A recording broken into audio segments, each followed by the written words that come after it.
Today we discuss about histology of alimentary canal of earthworm. In histology of alimentary canal, we study about the different layers of cells which are present in wall of alimentary canal. And in wall of alimentary canal, in case of earthworm, the wall of alimentary canal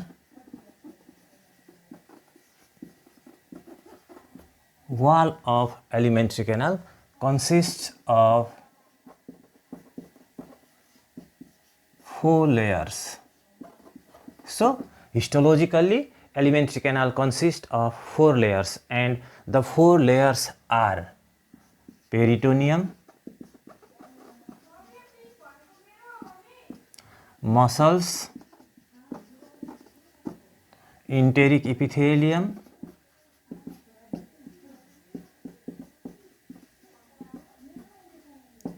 and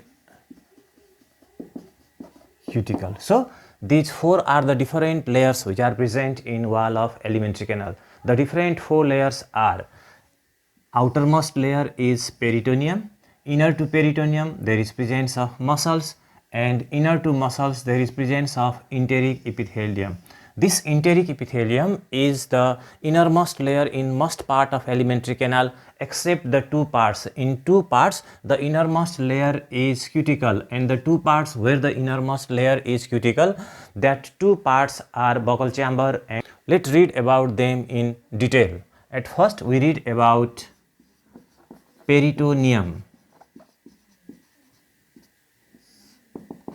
This peritoneum, it is outermost layer and it consists of tall narrow epithelial cell. It is the outermost layer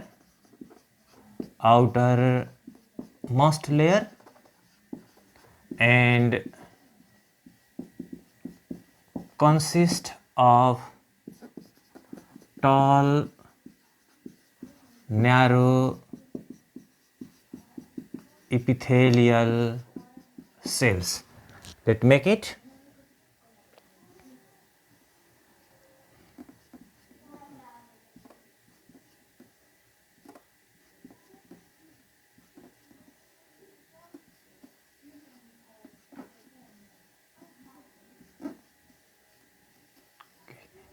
Okay, this is peritoneum and it is outermost layer and it consists of tall narrow cells. Now, in intestine and sometimes in stomach, some cells of the peritoneum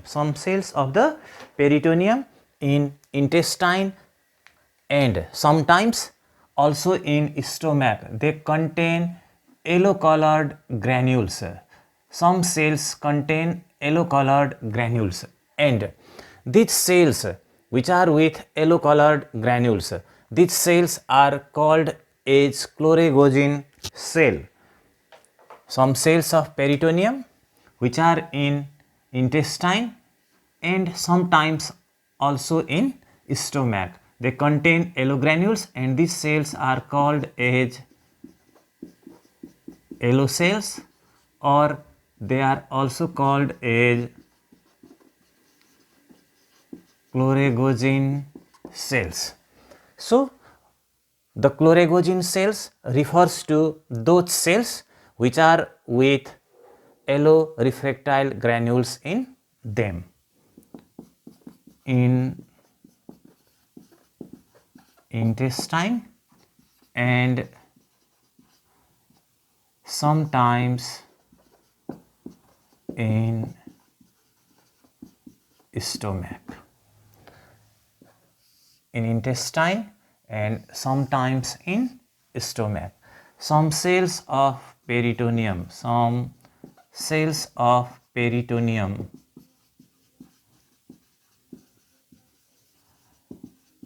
contains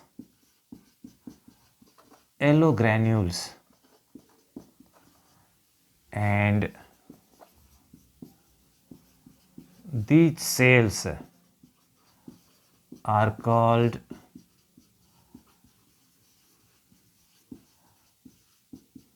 CHLORAGEN cells. So, what do you mean by CHLORAGEN cells? the chloragene cells are some cells of the peritoneum. They are some cells of the peritoneum and they are with yellow colored granules and are present always in intestine, and sometimes they may be present in stomach. Now, what is their function? This chloragene cell, their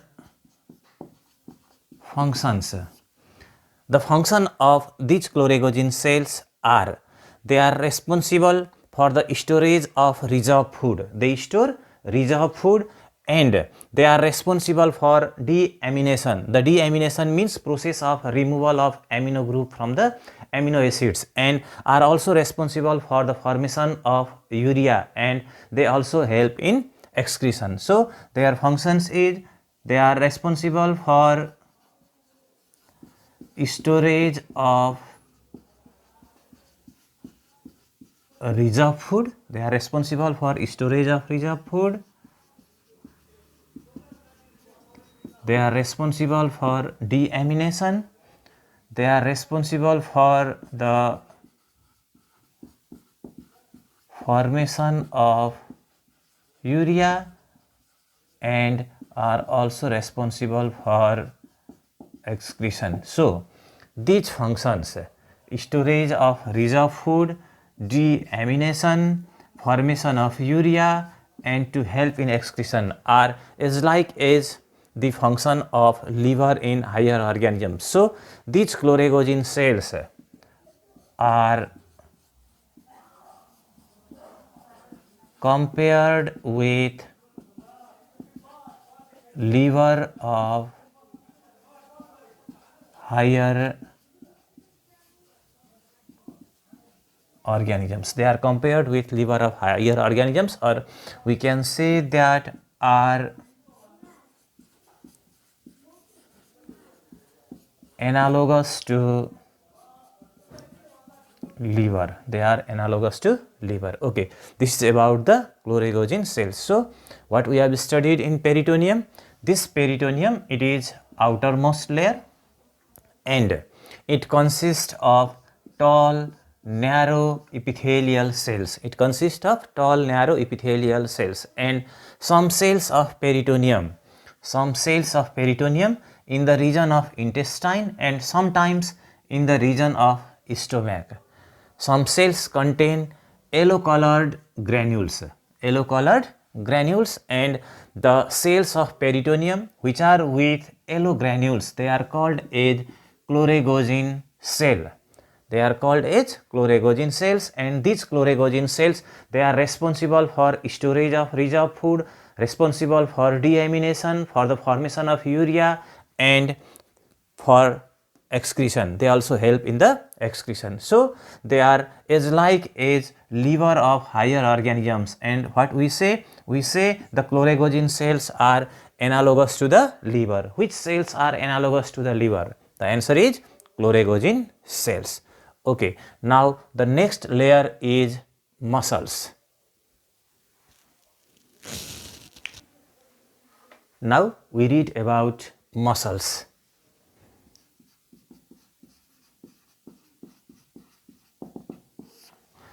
Inner to peritoneum, layer of muscle is present, and the layer of muscle remains differentiated into longitudinal muscle and circular muscle.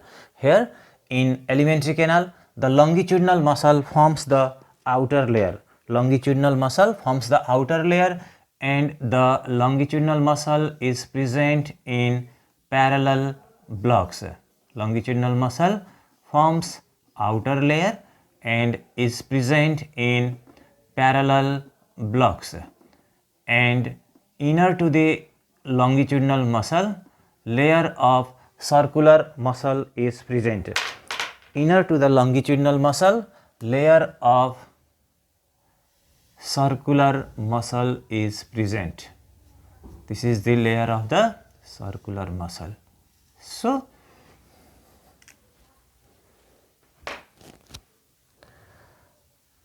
this one is longitudinal muscle and this is longitudinal muscle, while this another one is circular muscle. This is circular muscle. So the layer of muscle remains differentiated into longitudinal muscle and circular muscle. The longitudinal muscle fiber, they extend along the length. Longitudinal muscle fiber extends along the length, while the circular muscle fiber extends around. And longitudinal muscle forms outer layer, circular muscle forms the inner layer. And the arrangement of longitudinal and circular muscle in wall of alimentary canal is just reverse to the arrangement of longitudinal and circular muscle in body wall. In body wall, we have studied that the circular muscle forms outer layer and longitudinal muscle forms the inner layer. So, muscles inner to peritoneum layer of muscle is present and it consists of outer longitudinal muscle layer and inner circular muscle layer. And we have also studied that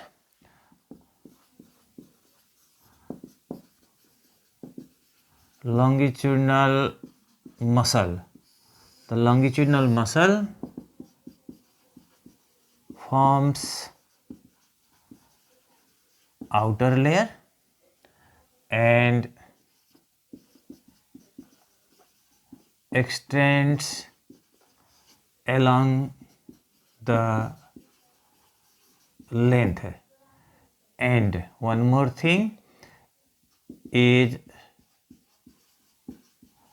present in parallel blocks.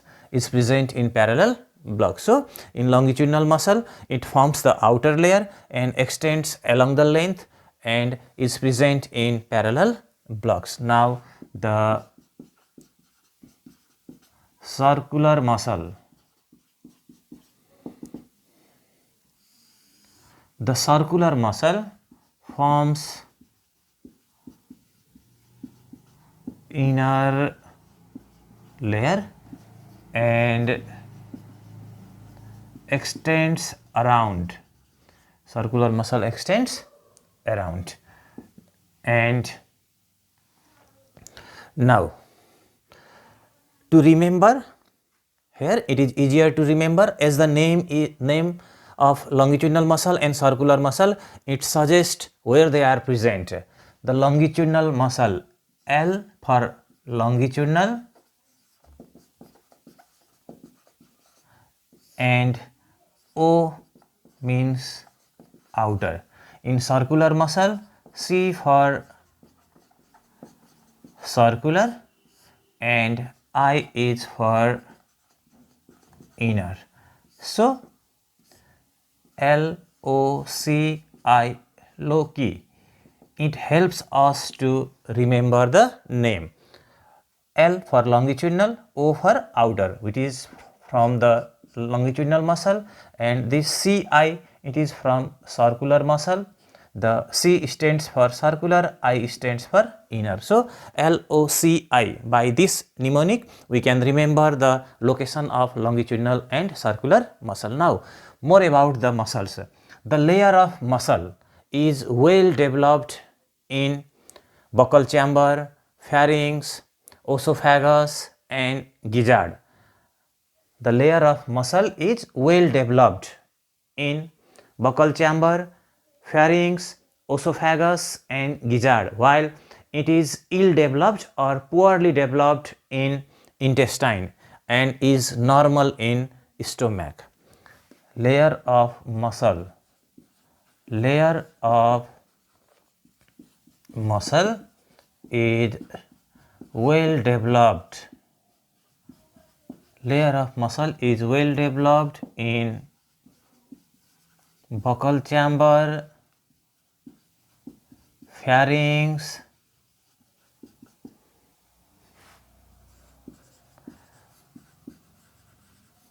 esophagus and gizzard, while layer of muscle is ill developed. Layer of muscle is ill developed in intestine. While studying intestine, we have studied that the intestine seems externally beaded due to the constriction of septum, and at that time I have told you that the beaded appearance in intestine is due to constriction of septum, and the constriction is caused by septum due to the presence of ill developed or poorly developed very thin layer of the muscle in its wall. And one more thing which we have to know is that in gizzard,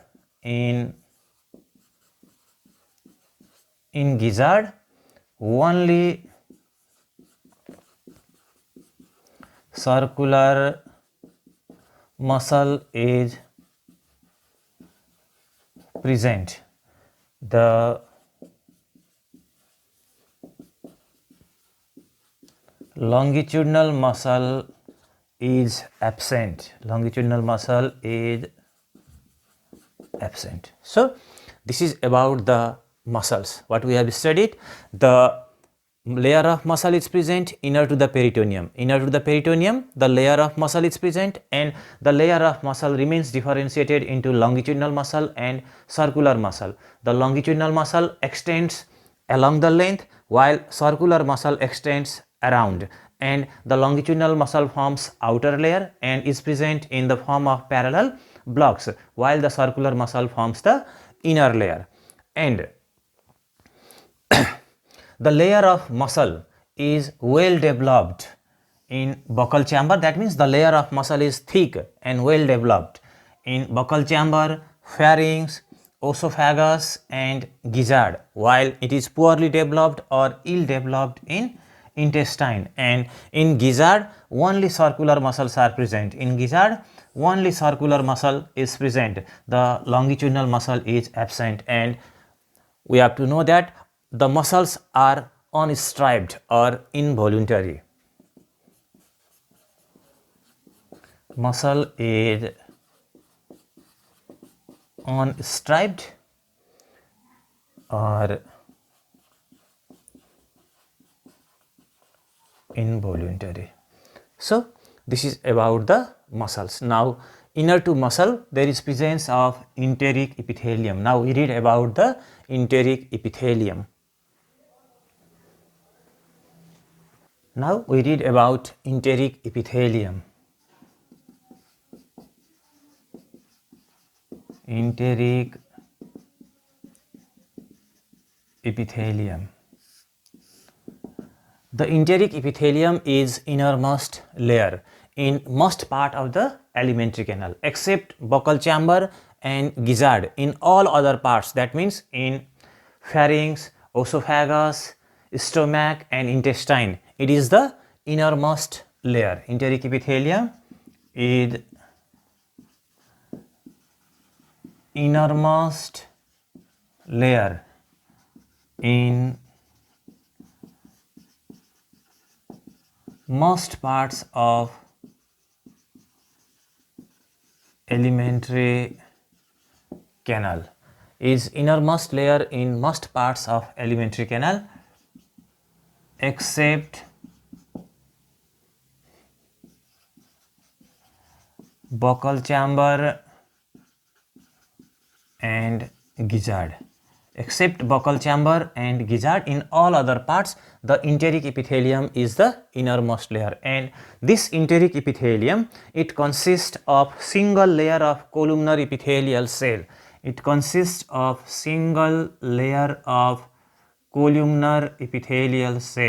columnar epithelial cells are present, and there is presence of a single layer of the columnar epithelial cells.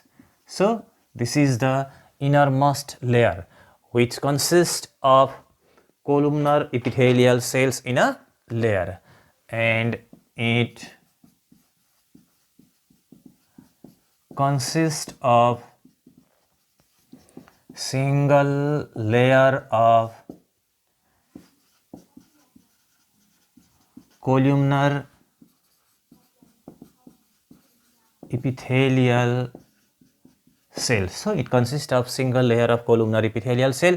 It is variously modified in different parts of the alimentary canal, and the modifications are: it is ciliated on the roof of the pharynx, it is with small folds in esophagus, it is folded and glandular in stomach, while it is folded, glandular and absorptive in the intestine. In intestine we have studied large size folds, typhlosoles are also present, and that folds are also present in this enteric epithelium. So it is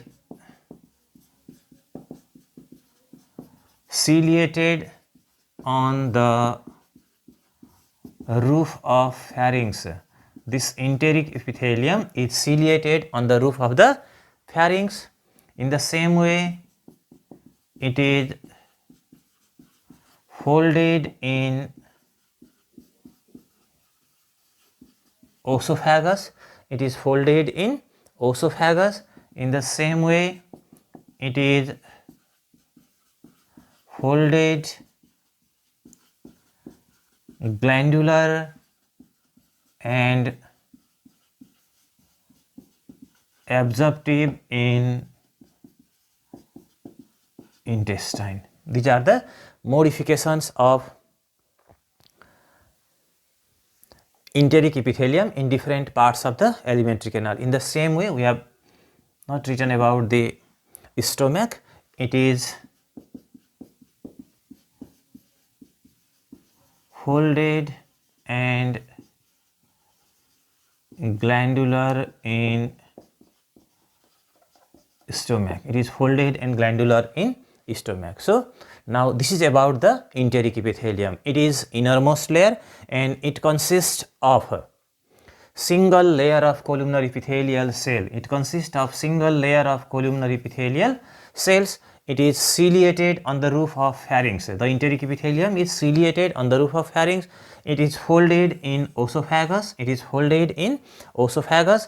It is folded and glandular in stomach. In stomach, which gland was present? We have studied in alimentary canal that there is presence of calciferous gland in the stomach, and it is folded, glandular and absorptive in the intestine. Folded, glandular and absorptive in intestine. So this is about the enteric epithelium. Now the next layer is cuticle. Cuticle, and now we all know that it is present only in two parts, that is buccal chamber and gizzard. It is present as innermost layer in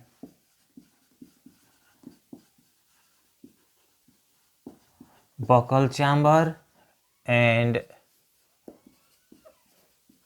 gizzard. It is present as innermost layer in two parts of the alimentary canal, and the two parts are buccal chamber and gizzard. In buccal chamber it is present as thin layer, while in gizzard it is present as thick layer. It is thin in buccal chamber, while thick in gizzard. So this is about the cuticle. It is present as innermost layer in only two parts. The two parts are, one is buccal chamber and another is the gizzard, and it is present as a thin layer in buccal chamber, while it is present as a thick layer in gizzard. Thin in buccal chamber, thick in gizzard. Now here will be the cuticle only in two parts. This is the cuticle in two parts. So this is the histology of wall of alimentary canal.